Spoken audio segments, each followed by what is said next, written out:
Hello, I'm RJ, and this is the Rage Podcast. And today I'm sitting down here with Jessica Pollema, and we are here to talk about a issue that a lot of people don't want us to talk about. In fact, if you look at a lot of the YouTube rules that have come out about this topic, they say we can't talk about this. And frankly, I don't care what YouTube has to say. The whole point about the people have spoken is to get these messages out, to get these points of these ideas out, and make sure people are aware of what's going on around them. And so the topic we're going to be talking about today is going to be the topic of voter integrity. Voter integrity. Thank you. Voter and election integrity. So I'm ready to rage. Jessica, are you ready to rage? Yeah, let's do it.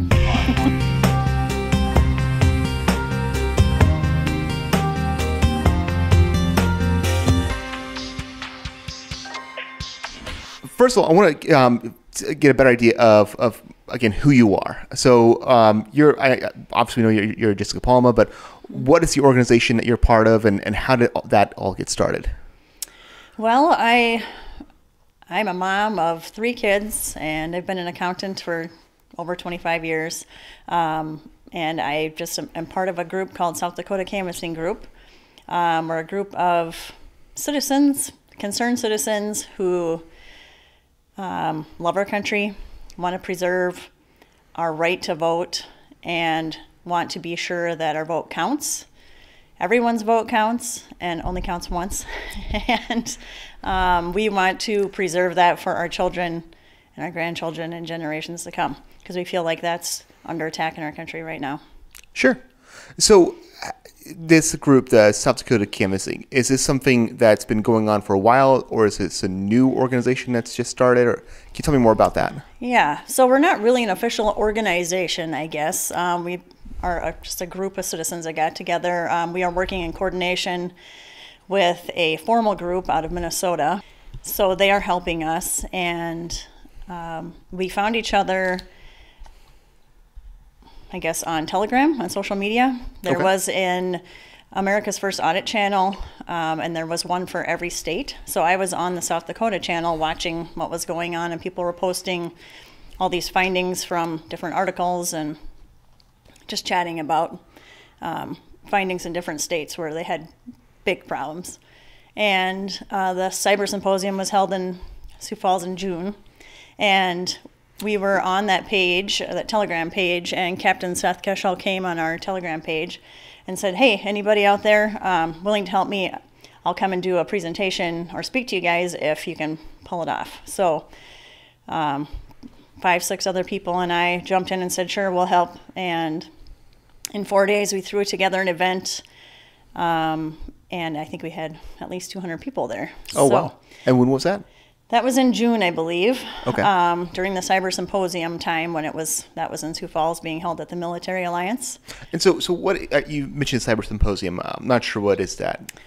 That was an event that Mike Lindell put on to prove that there was election fraud in the United States, and he said nationally, and that we had international interference. We aren't focusing on that. We're just focusing on locally, what we can do locally. And each state has its own individual set of problems, we found out. So South Dakota is different than any other state, but we all share similar issues.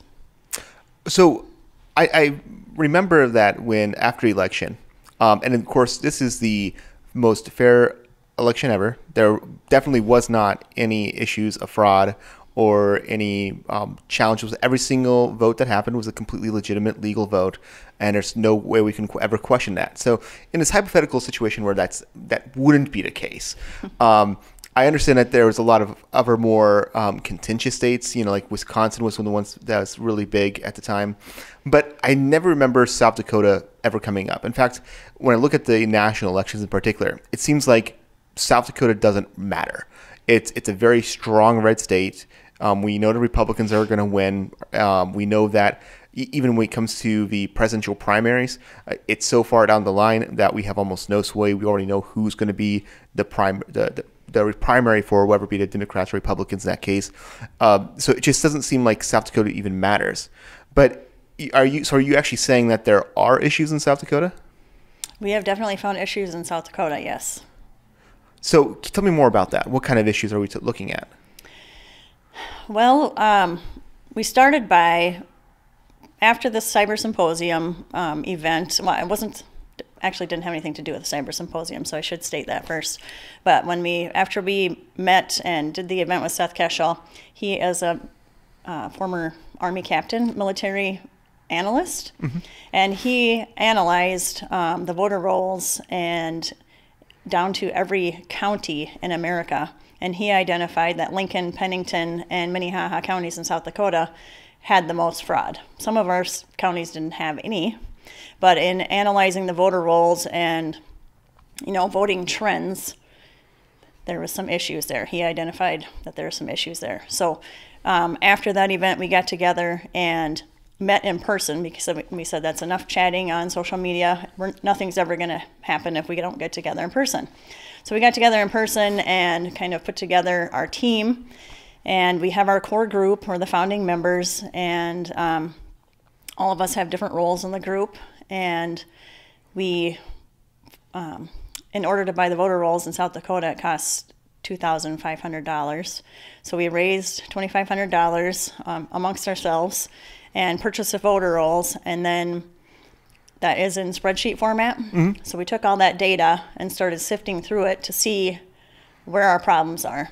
So that took quite a lot of time, and then we started working with USEIP, which is the United States Election Integrity Plan, and those people were canvassing in Colorado and started this program so that they could share what they found and their processes with all the other states in America. So we started following them and went through the data to try and find what the issues are. Now, what we've discovered after sorting through all this data, most of our issues come down to our election law.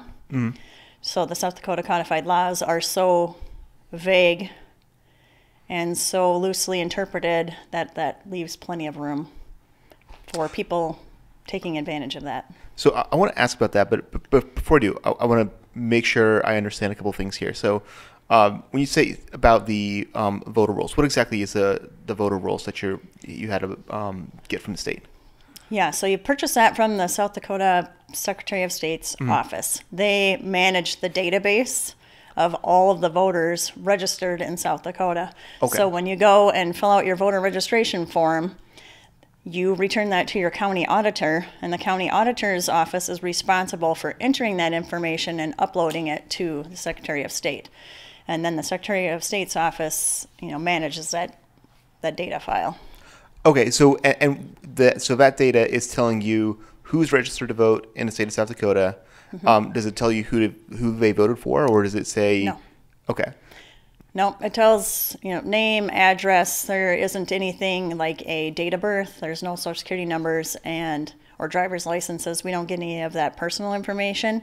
It's their name, their address that they're registered to vote from, what party they're affiliated with, and then like when they originally registered, when they've last been updated, when they last voted, those kinds of things. And then there's also more data, like their mailing address, which is sometimes different than the address that is attached to their data file. Yeah. And does it say if they voted or not, or does it not even include that? It tells the date last voted. So if it was, 1997, we wouldn't be including them in our November 3 election analysis. Okay. So this is telling you all the people who are registered to vote, and then whether or not they actually voted in the 2020 election. Okay. And then we've had some elections after that, say in June of 2021. So some of them are marked that they voted June 2021, because we didn't get our data file until September of 2021. So it was either late August or early September that we got our data file. So it wasn't actually the to-date file of November 3. Some changes had happened to that data after the election. So they don't have a time-stamped data file that they can go back and say, this is a voter rolls from November 3. It's the date you pull it. That's all they can give us. Okay. And so then if it says that it's only the last time the person voted, and if the last time they voted was June of 2021, then we have no idea if that person voted in the general election or actually the presidential election in 2020. Am I understanding that correctly? Not by the file that we have, I don't believe. Okay. I'm not sure that that's in our file. Okay. So that's a vague answer. No, that's fine. I just want to make sure I have a good understanding about how this works. Because, again, I really know nothing about this, which is why I really want to sit down and talk to you about this, because you are so involved with it. So you mentioned before then that the election laws in South Dakota are a real problem. And again, I'm going back to, I remember, November and December, well, all the way through January, actually, of 2020, and of course, January of 2021, when people were talking about all the issues across the country. Yes, there's a lot of issues about voter laws, but again, South Dakota never came up. And I assumed that everything was fine in South Dakota, but you're saying it's not that case, that there are actually issues in South Dakota's voter laws.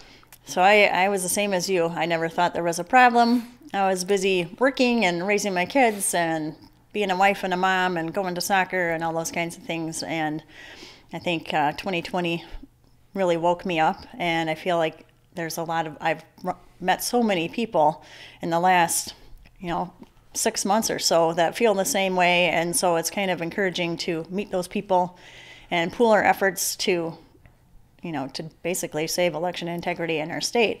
So I was not paying attention either, but yes, we do have a lot of issues. And so, again, our goal would be to take our findings, write a report, an official report, and then share that information with county commissioners, county auditors, Secretary of State, the Attorney General, and legislators that will listen to us. So we've sent information or emails in, from our group to the legislators saying, hey, we have an issue here. We found some problems. Can we count on you to work with us? And there isn't a whole lot of response. So I think once we get our file, get a report, and present it to the legislators and those who are elected to offices that's their duty to preserve election integrity, we'll see where they stand. And if they aren't interested in election integrity, then we know those are the ones we need to vote out of office. Sure. So can you get specific about the laws? What are some of the issues that we have with our laws? Well, so one of the ones that seems to be the biggest problem for us, and even to determine who is a legal voter and who is not, or what's a legal address that you may vote from, it's so loose that we can't even answer that question ourselves. So that is SDCL, so South Dakota Codified Law 12-1-4, states, for the purpose of this Title 12, the term residence means a place in which a person has fixed his or her habitation and to which the person, whenever absent, intends to return. So very vague. In some of our, investigating that we've done and talking to elected officials, it's our understanding that a person can claim a park bench and say that's their residence. As long as they intend to return, they can call that a residence. People are voting from campgrounds and hotels and other places like that don't necessarily portray a permanent residence, or that you would intend to return there. That seems temporary. So we have a lot of people that have voted with addresses like that. And what's the law? So you're if I understand this correctly, then you're saying that you don't actually need to, you can just claim a park as your residence, but don't you have to stay there for like 30 days or something? I thought that to claim residence, you have to be here for 30 days.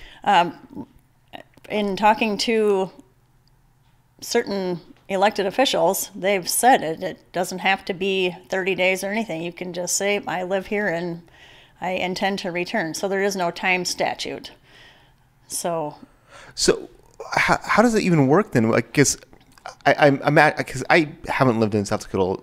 I mean, I've lived in a lot of different countries, or not countries, a lot of different states. I live in a lot of different states, and the place I've recently moved from, well, I guess 4 years now or so, something like that, was Colorado. And when I come to Colorado, I have to go to the DMV or wherever it is to go and get my driver's license. And of course, I need to bring in some proof of my address and all these other documentation.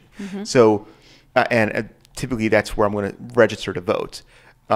So if I don't have the mail from the place I'm living, I mean, how can I go and get mail to a park bench to be able to prove my residency and get a state ID or any of these things? Right.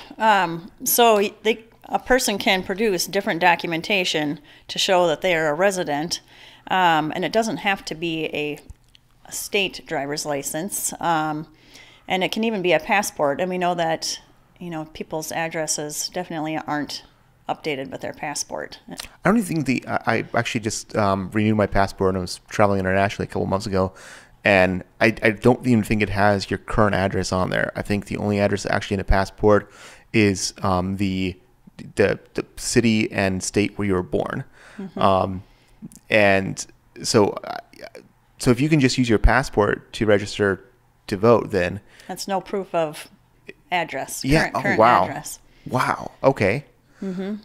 I had no clue. I assumed that it just, again, it's the same rules as getting a driver's license, that you have to have, your utility bills and all these things to be able to prove your residency. But you're saying that's not the case. So are there any other issues with the law, or is that the only issue as far as the residency goes? Well, so we've also discovered that the elections are different in counties because the county auditors have kind of free reign to decide what they want for their county. So some counties have drop boxes, some counties have electronic poll books, some counties have different electronic tabulating machines, and so on. So it's not consistent across the state. So the laws that are tied to how they get to decide that are very vague as well. So I was just checking, the Heritage Foundation has an election scorecard on their website. I think it's heritage.org. And South Dakota gets an F. So we got 62 out of 100 possible points for election integrity. And they even gave us points for, and it's linked to the codified laws. So the points that they gave us points for not having drop boxes, because if you would read the law, it says that if you have an absentee vote, it needs to be returned to the person in charge of the election, or mailed to them. So mailed to them or returned to the person in charge of the election. And it doesn't say anything about drop boxes. However, some of our county auditors have put drop boxes in their county. So we got extra points on our scorecard because the law, as it reads, you would think we don't have drop boxes, but we do. And just so I understand, a drop box is just same thing like, we're in a library right now, so we have the book drop box, and if you're returning a book, you can just put in a drop box, and you don't actually give it to a person. And the same idea with election drop boxes, where you have your ballot filled out, and you can just stick it in the drop box, and there's nobody watching it, there's no cameras, there's no monitoring of it. Right. So if a county decides to have the drop boxes, they should have 24-hour digital surveillance with high quality video surveillance, which we're not certain that's the case. And all of them should have a customized lock. So all of these drop boxes are manufactured by the same manufacturer, and they come with a standard lock.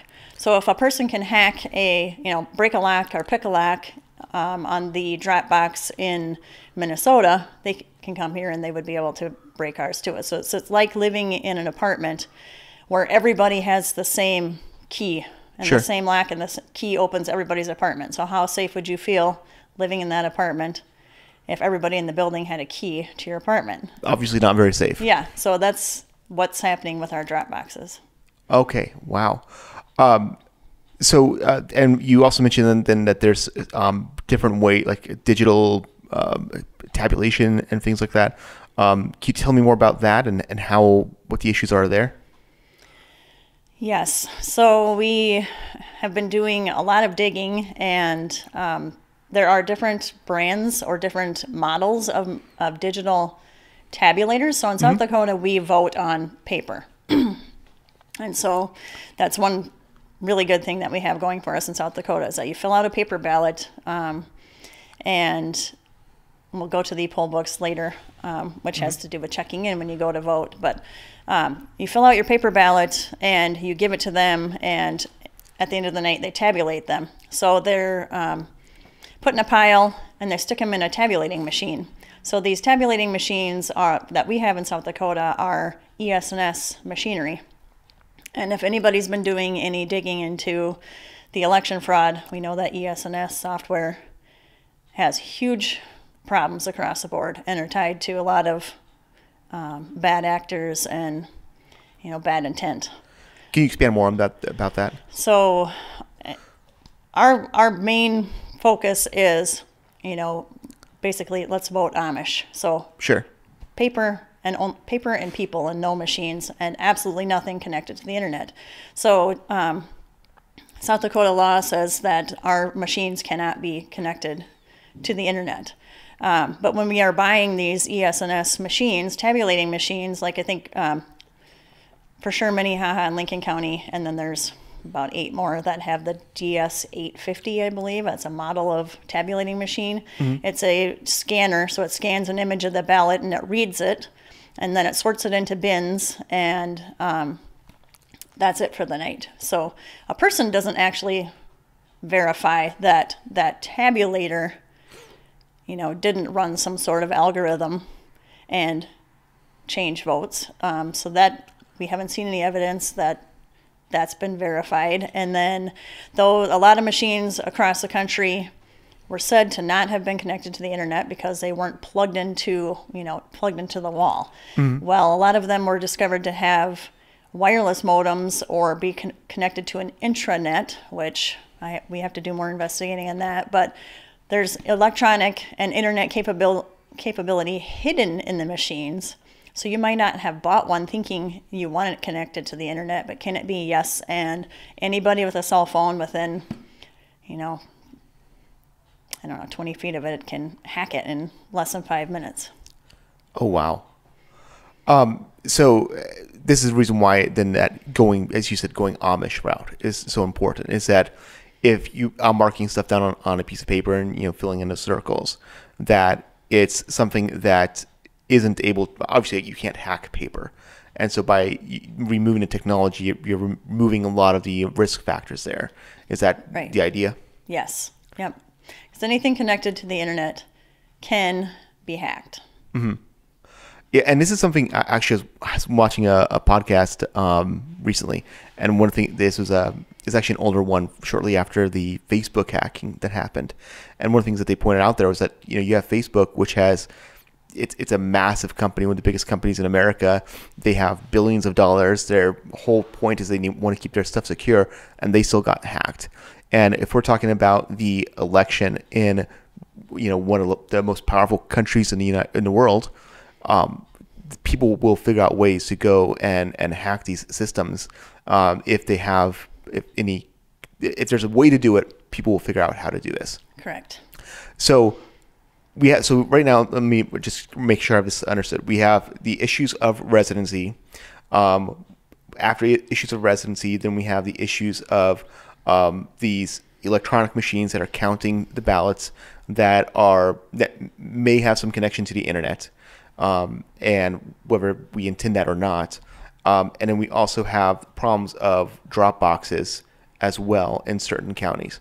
Now, are the counties that have the drop boxes, are those you mentioned before, it was Pennington County, Minnehaha, and Lincoln County that were the biggest issues?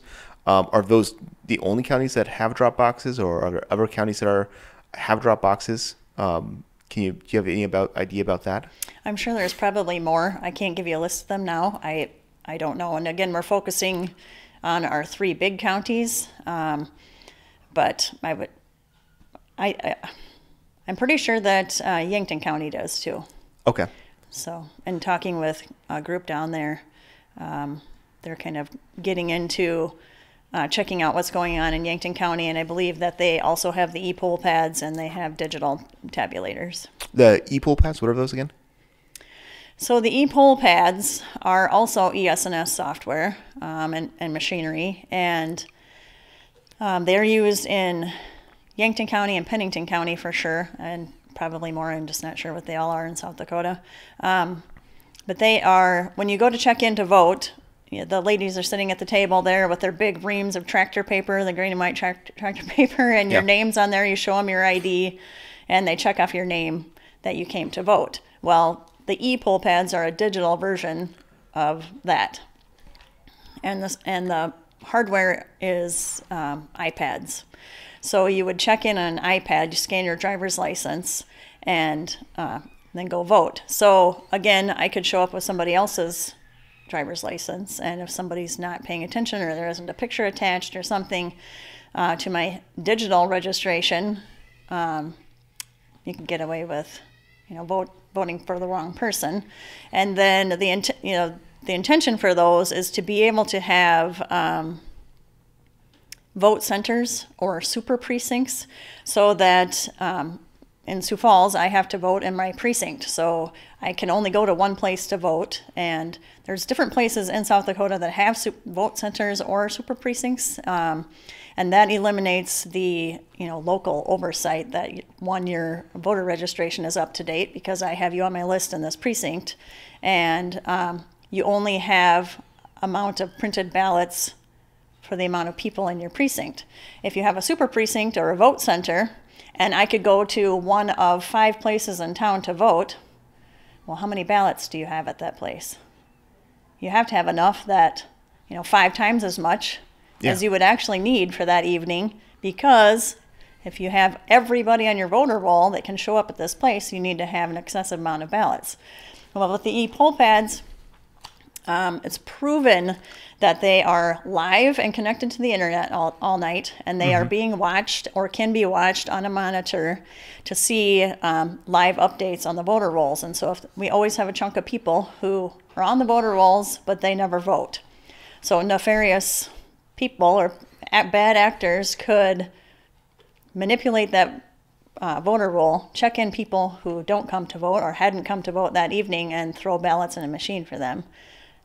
So it's just a bad idea, and it happened all over the country in our last election, and we definitely don't want that in South Dakota. Yeah, that's honestly something I never considered. This idea that if you have this one place where you're supposed to vote, you can say we have, 10,000 people or 2,000 or whatever number is. I have no idea what numbers are for a particular precinct. Let's say it's 1,000 people, just to keep it easy. So if you have 1,000 people who are supposed to vote in this one precinct, and then you know that, well, we only need to have 1,000 actual ballots here. But if you're saying, well, anybody can vote at any precinct, and we have this open up to make it, again, more convenient and more accessible, then the idea that you're now having to have a undetermined amount of ballots because maybe your voting location is just more convenient for people to stop by and away from work, even though it's not in their own precinct. And so you have to have all these extra ballots. And if you're having multiple precincts, they're having, instead of having the 1,000 ballots they're supposed to have, now having, as you mentioned, 5 times that, so 5,000 ballots. It creates a big opportunity for people to get access to these blank ballots, and it's even a potential that they can start filling out these additional. Some bad actor somewhere has the ability to go and start filling out these incredible amount of additional ballots that we don't need to be having out there.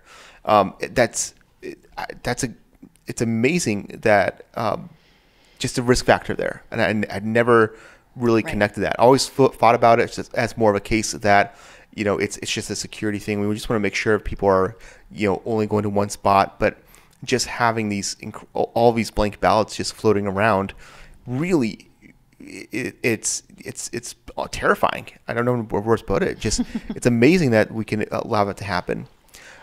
So So are there any other issues that we haven't missed? You mentioned that the e-poll tablets. There's the counting machines, the drop boxes, the laws.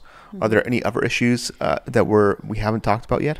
Well, and more recently, in the last few weeks, we discovered that Minnehaha County, in particular, now again, this could be elsewhere in the state, has express vote digital ballot marking machines.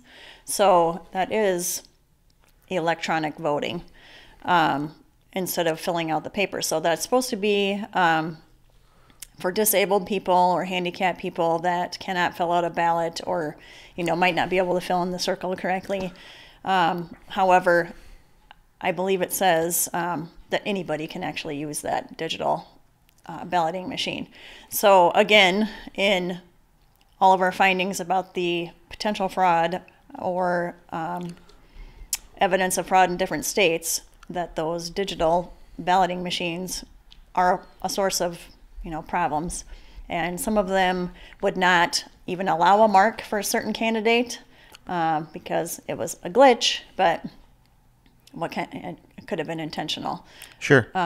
So those are there, and I think once we have them, it's just, hey, let's buy a bunch of them and put them everywhere. So because people like it, it's easy.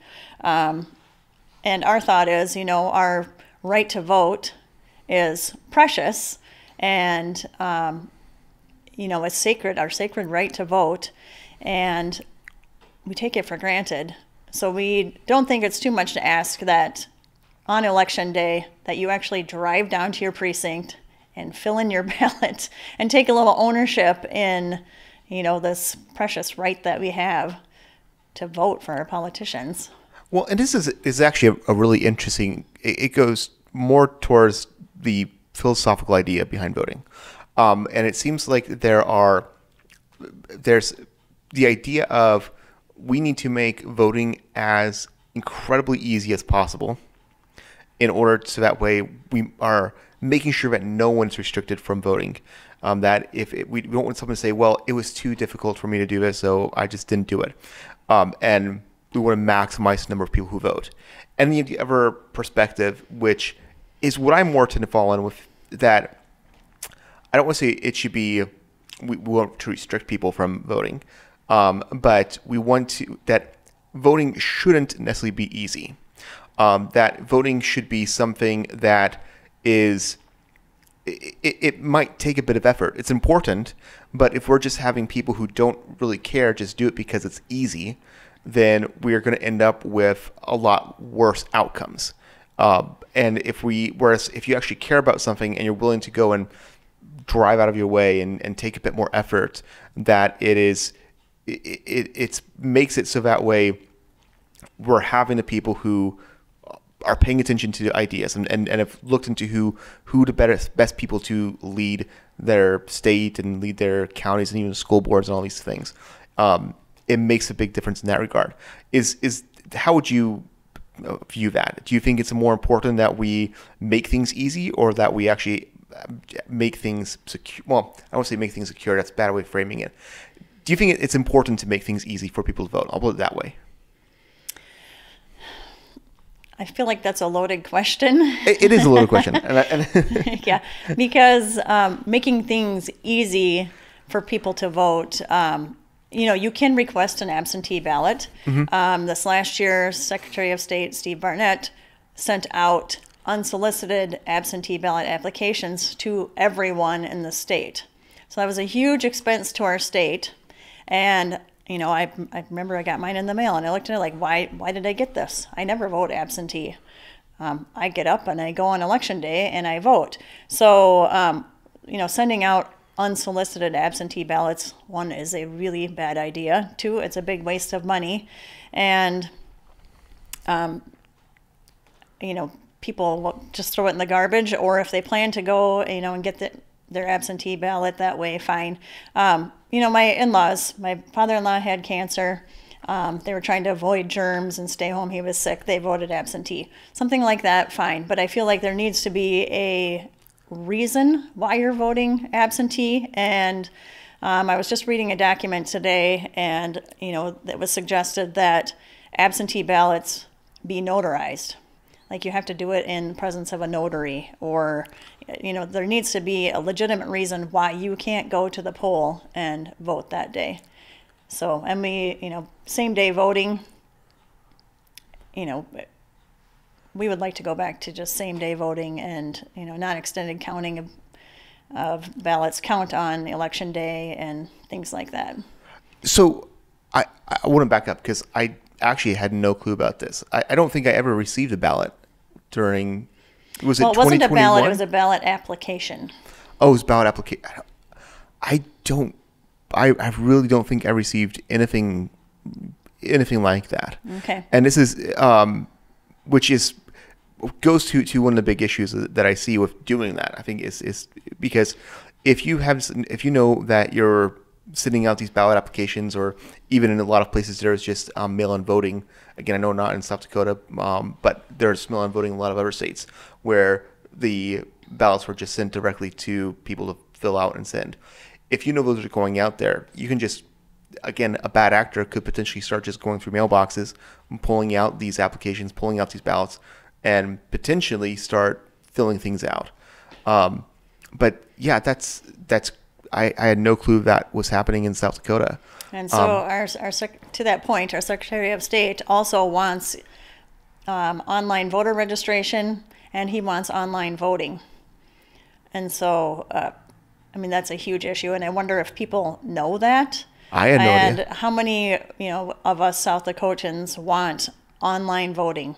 I have problems with my email getting hacked, or, people have their Facebook account hacked, or I don't want my vote hacked.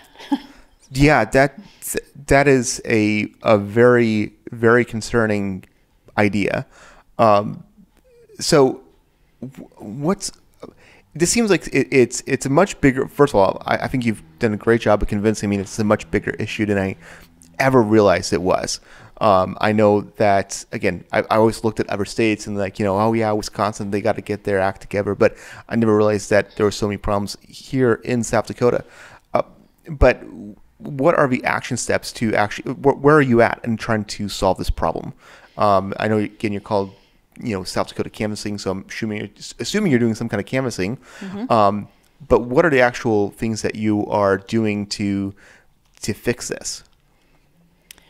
So our actions that we're doing is cyber canvassing, and then we did drive-by canvassing, which we're just about wrapping up, and then we're going to proceed to walk canvassing, where we go door to door and take our voter lists and by address, and knock on the door and say, hey, how many registered voters live here, and do they still live here? And if somebody says, no, I've never heard of them, and I've lived in this house for 20 years, well, then we have them sign an affidavit, and it's a whole process with the chain of custody for the papers and things like that. And then we'll record the data, which will change our numbers, again, because now we have we have some preliminary numbers of questionable votes that we found, and we even think we found like 20,000 votes that could have affected redistricting. Wow. So I want to make sure, again, fully understand this. So the cyber canvassing is where you're like using Google Maps, mm-hmm. and you're just verifying that building is actually there and what is there. So we found, we kind of stopped, so you can sort the database by address and then mm-hmm. how many voters actually voted from that address. So for instance, we have over 9,700 voters came from mail forwarding service, like a P.O. box. Over 1,800 came from campgrounds, hotels, motels, things like that. Over 150 came from police stations, Walmarts, nonprofits, things like that. We have over 300 without proper addresses, so no house number. We have 18 voter registrations that are completely blank, and we have 11 voters who voted more than once. So that's just some of our statistics, but we have found some ghost voters. And then also another thing is... And what's a ghost voter? Someone that we can't find their identity. Okay, so someone that doesn't seem to exist. Yeah, someone that doesn't seem to exist. Okay. So yeah, we did the cyber canvassing then and found, the people voting from an empty field or from a grocery store, things like that. And so we went from, our, 6,000 from one address down to 5. Mm-hmm. So 5 coming because, there might be households with 5 registered voters coming from that house, but I guess it wouldn't be super, a normal amount of adults living in a household together. Sure. Maybe. So we just wanted to check. But there are instances of maybe 20 voters voting from a, 800 square foot trailer house or something like that. So we just want to verify that those people actually live there and that is their residence. And that's a walking canvassing that you're going to be starting to work on. Yeah. So the cyber and then the drive-by, we drove by just to make sure, like some of these didn't look like a residence. So we had people drive by, take a picture of, the building or what was there. If it was an empty field, there's nothing there. And then some of them, we verified the tax data, the tax records. Mm-hmm. And then... but like some of them we found, even on the west side of our state, we have a lot of vacation homes out there in the Black Hills. Yeah. So we had like 8, votes coming from a house out there. Well, that's a vacation home. It's owned by somebody that lives somewhere else. So is that a primary residence for someone? Probably not. So I'm kind of curious, and maybe you don't have this information, but on the voter rolls, it tells you which party the person is registered for. Is this something that these questionable ones skew toward one party or the other? I don't believe we've even looked at that. Okay. I haven't, so I don't know. Okay. What's after? So let's say you find a bunch of issues after doing a walking canvassing. What's the next step after that? Well, then after that would be, again, writing a report and then taking it to people that will hopefully listen that are in a position that they can do something about it. So some of the state officials? Yeah. Public pressure, starting to put numbers out to people, maybe start raising public awareness of what's going on and getting other people concerned. So I attended a meeting recently and another gal that's in the canvassing group with me brought it up at the meeting that Minnehaha County raised their election budget from, so we'll make it round numbers, around $300,000 was their election budget in 2018. Mm-hmm. And they raised it to $800,000. That's over $800,000 for 2022. And that's not even a presidential election year. So they increased the election budget by $500,000. And when we're talking about, our officials spending our tax money and things like that, then people go, what? Yeah. So what are they using $500,000 for? And we got an answer about, processing absentee ballots. So I'm like, well, how are you processing? They're buying electronic equipment to process absentee ballots as part of it. And then creating a vote center, I believe. And so, like, what are you doing with the ballots? Are you electronically scanning them again or tabulating them? I say it doesn't have anything to do with tabulating, so it's like letter opening equipment and things like that, because they expect the absentee ballots, to continue to be like 50% of the vote. Oh my, wow. So, man, there's just a lot to take in here. So I'm sure one of the issues that people keep bringing up is that when you try and have more secure elections, that this is something that is used to stop, people, minority groups, people who, blacks or Native Americans from being able to vote. So I just want to make sure we get this out of the way. Are you a white supremacist? I wouldn't consider myself a white supremacist, no. Good, okay. Want to make sure we have that on record. You're not trying to go and suppress any votes. So what do you say to people who do think that, though? What do you say to people who think that this is just a way to try and stop again minority groups from voting?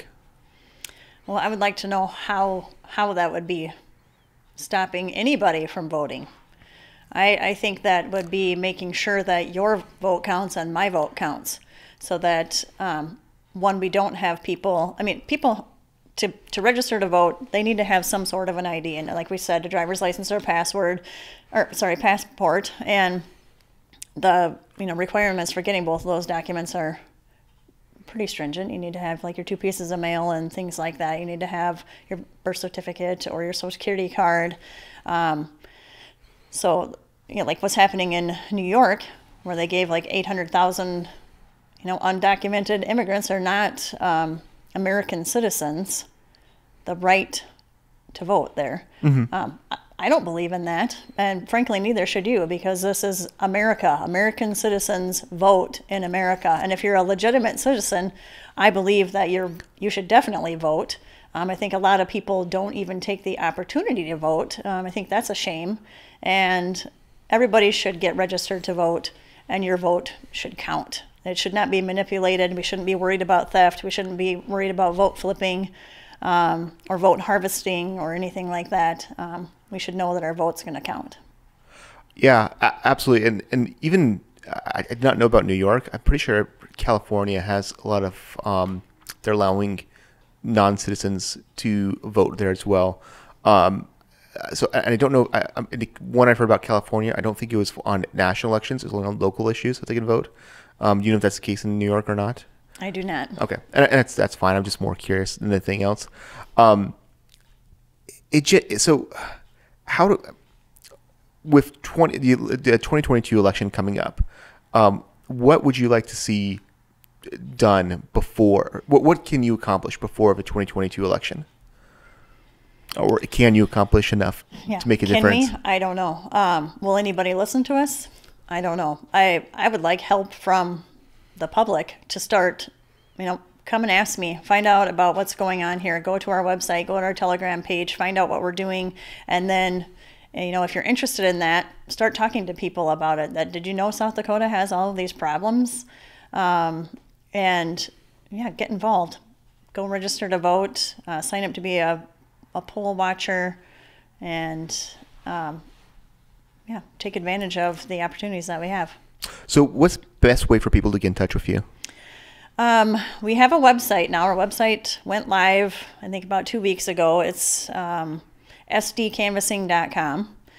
You can go to our website, find out about what we're doing. You can sign up to either give us tips on issues that you've seen, or to volunteer, because it's going to be cold in January, we know, but we hope to be going door to door in our 3, big counties, and we'll take all the volunteers we can get. You only have to ask a few questions. You go in pairs, you go in daylight hours. Retired people, we'd love to have them. Your team, somebody asks the questions, we tell you what to ask. You can't ask anything else, because we don't want you to get arrested while you're out canvassing and you're asking questions you are not legally allowed to ask. And then somebody will be in charge of documenting that, and then getting that back to our team. So that's one way you can help. And then we also have donation boxes down at the bottom of the page, where there's a link that goes to the Minnesota group that we're working with. It goes to his webpage. It's MidwestSwampWatch.com, and you can give, I think there's 2 donation buckets there, because one, we need to buy more copies of the voter rolls, so we want to buy another copy of the voter rolls, because we know in September they sent out, I think, 50,000 postcards for voter verification. As we know, I think it was per a KELOLAND article that South Dakota had 60,000 inactive voters on the rolls, I think, as of this summer. Mm-hmm. So we'd like to know, did the people send them back, and have they been cleaning up the voter rolls?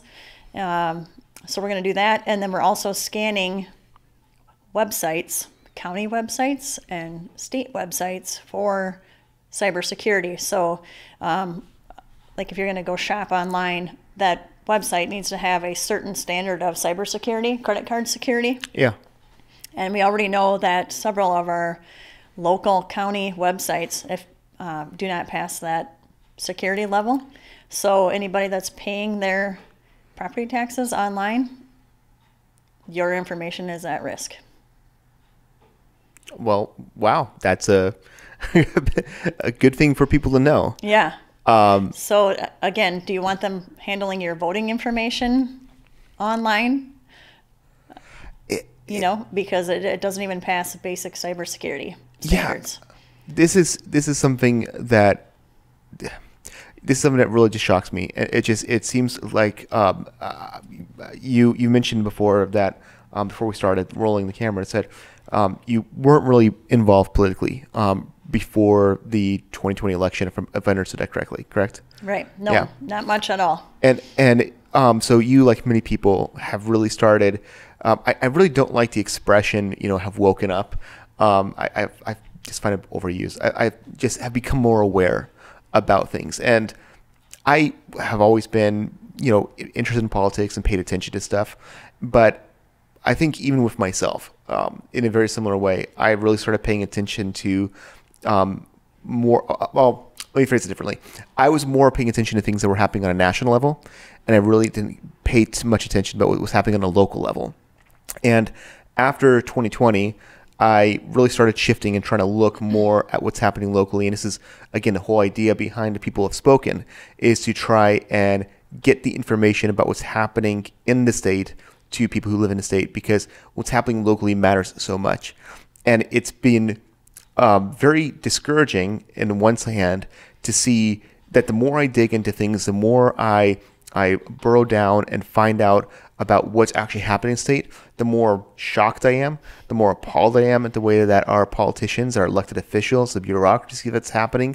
It's truly astonishing that people just are so, we've gotten so comfortable that this is a very right wing. It's a strong red state, and so we can just trust that things are going to be okay. But then when you start peeling things back, you start seeing that it is rotten down to the core, and that we really got to be working hard. Now, I said that was on the one hand. On the other hand, it's been so encouraging talking with people such as yourself. The last episode of the podcast we did with Kathleen Putman, that there are people out there that are really fighting this, doing the incredible work to be able to make the change. And so to everybody that's watching this, I implore you, go to the secanvassing.com website, take a look at all the great work that Jessica and everybody else is doing, and please consider volunteering. It's incredibly important to get the manpower to be able to actually do the work, to go to door, knock on the doors, to get these things to happen. And it's incredibly important also that if you don't have the ability to do that, then even making a donation, a $5 donation from one person may not seem like a lot, but I've looked at the numbers. We had over 1,000 people watch the last episode. If each of the people who watched this last episode donated $5, that'd be $5,000, and that would be able to be enough to afford 2 voter rolls, which I'm sure will be able to help you do a lot of more work in this fight for voter integrity here in South Dakota. We're coming to the end of the show. I just want to ask, is there any other really big important things that we haven't talked about that you want to talk about before we close this up? Well, I'll tell you, we also have a Telegram page. So it's Okay. South Dakota Canvassing Group, and it's just spelled out with spaces in between it for a Telegram page. We put out calls to action on there once in a while when we need extra help. We've kind of identified some people there too who are active in their counties, and they might not necessarily be by us. And you don't have to live in Minnehaha, Pennington, and Lincoln counties to get involved. If you're in a different county, reach out to us and we can help you start to get involved in your county. So if you don't want to go canvassing door to door, we also have a kind of a subcommittee in our group that's getting involved and going to the county commission meetings. which is also very important because you find out what they're spending your money on. And then we put together a list of talking points. So people who care about election integrity but don't know what to say, we have a 3-page document typed out that you can just pick one little topic and then start doing your own research, and then take it to your own county commission meetings and get together a group in your county and start demanding that they get rid of your e-poll books and get rid of drop boxes, or they never bring them there in the first place. Absolutely. This is the big key is we don't, one of the big things I've really noticed about a lot of solutions to the problems we've seen is it comes down to decentralization. Yes, we might have some people who have a lot of ideas and are willing to step up and look at things from a big picture, but having people in different counties going to all the meetings, to all the public meetings, especially to, again, school boards. Again, we're talking beforehand about CRT and all the challenges there, making sure you're going to school boards, making sure you have your voice heard. In a last episode with Kathleen, I even mentioned the thing that, yes, it's important that you know who your politicians are and who your legislators are, but it's also more important that they know who you are.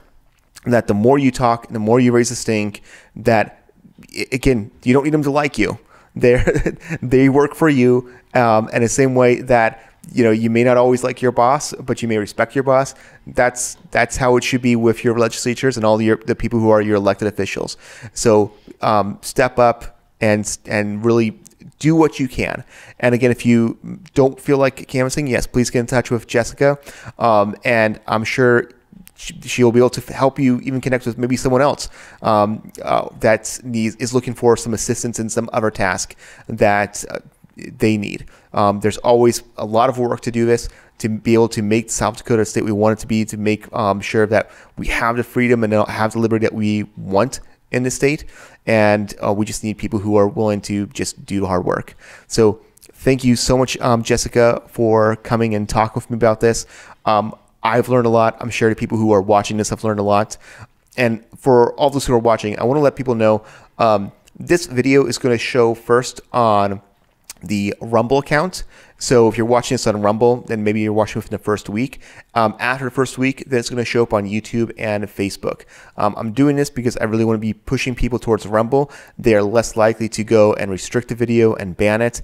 And so, yes, please make sure you follow this on Rumble. But otherwise, if you're watching this on Facebook or YouTube, you'll just be watching it a week later. So, but yeah, like I said, thank you so much for your time.